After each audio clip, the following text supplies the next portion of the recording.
Hello dear students, welcome to our channel Physics Numerical Problems and Solutions।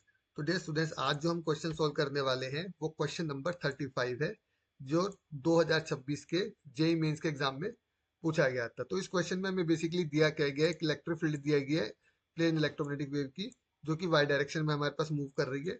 और हमें यहाँ पे बताना है कि मैग्नेटिक फील्ड के लिए हमारे पास कौन सा एक्सप्रेशन यहाँ पर करेक्ट होगा।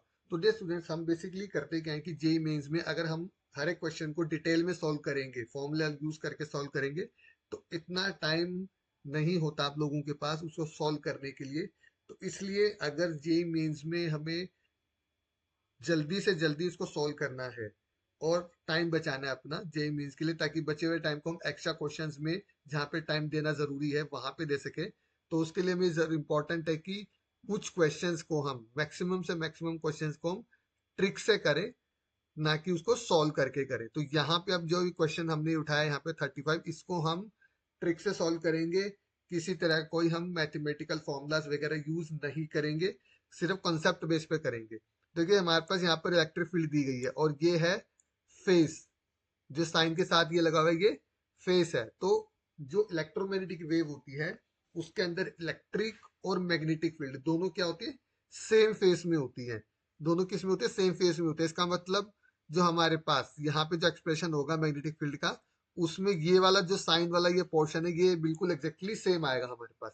तो देखिए हमारे पास यहाँ पे दो ऑप्शंस हैं अब, एक तो 1 और एक 4। ये दो ऑप्शंस में है जहां पर हमारे पास ये फेस जो है हमारे पास बिल्कुल सेम है। दैट मीन्स हमारा ऑप्शन नंबर 2 और ऑप्शन नंबर 3 हमारा यहाँ पे कैंसिल हो गया, जो करेक्ट नहीं है। अब ऑप्शन 1 और ऑप्शन 4 में से हमारा आंसर जो है वो ठीक है। तब हमें देखना है कि मैग्नेटिक फील्ड किस डायरेक्शन में मूव करे, अब हमें सिर्फ ये देखना है।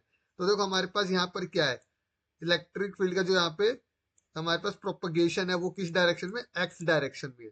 मतलब मैग्नेटिक फील्ड का जो देखो बेसिकली फॉर्मूला क्या होता है, बी वेक्टर जब हम लेते हैं तो वो होता है के कैप, यानी कि प्रोपगेशन वेक्टर और इनटू में ई वेक्टर। अब प्रोपगेशन की डायरेक्शन क्या हमारे पास आई कैप है और इसकी डायरेक्शन हमारे पास क्या है, वाई है, यानी कि ये जे कैप हो गया। तो आई कैप जे कैप आपको क्या देगा यहाँ पे, के कैप देगा। तो यहाँ पर जो ये के कैप है ये क्या यहाँ पे प्रोपगेशन वेक्टर है और ये हमारे पास डायरेक्शन को रिप्रेजेंट कर रहा है। यहाँ पर ये दोनों अलग अलग है। तो डेट मीन्स मैग्नेटिक फील्ड जो वेक्टर है वो जेड डायरेक्शन में आएगा। तो इसका मतलब हमारे पास क्या हो गया, ये करेक्ट ऑप्शन हमारा यहाँ पे हो गया 1। ये वाला ऑप्शन हमारा कैंसिल हो गया। तो देखो स्टूडेंट्स, हमने इस क्वेश्चन को बेसिकली हार्डली 1 मिनट में हमने इसको यहाँ पे सॉल्व कर लिया है। ज्यादा हमने किसी तरह का कोई मैथमेटिकल एक्सप्रेशन या डिटेल्ड सॉल्यूशन यहाँ पर नहीं किया है।